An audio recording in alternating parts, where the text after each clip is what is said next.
के कविता ने जगदीश रेड्डी के हामियों की जानिब से सूर्यापेट के करनाल झील पर कब्जा करके सड़क बनाने पर गम और गुस्से का इजहार किया।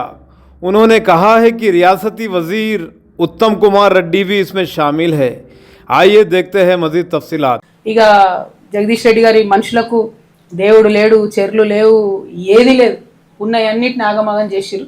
ఎగ్జాంపుల్ చెప్తున్న కర్నాల చెరువు, ఇది మాత్రం నేను హైడ్రాకు ఉత్తరం రాస్తా, వాళ్ళు రియాక్ట్ అవుతారో కాదో చూద్దాం. అంటే ఉత్తమ్ అన్నకు జగదీష్ అన్నకు అండర్స్టాండింగ్ ఉందా లేదా తెలిపోద్ది. దీంతో కర్నాల చెరువు అనేటటువంటిది మంత్రి గారి అనుచరులు చెరబట్టి ఎంత ఘోరం అంటే అలుగు వచ్చే దాని మీదకి డైరెక్ట్ ప్రైవేట్ రోడ్ వేసుకొని వెంచర్ చేసుకున్నారు.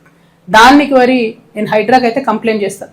ఎందుకంటే పాత గూగుల్ ఇమేజెస్ ఉంటాయి, ఇప్పటికైతే గూగుల్ అబద్ధం చెప్తలేదు అనిపిస్తుంది నాకు.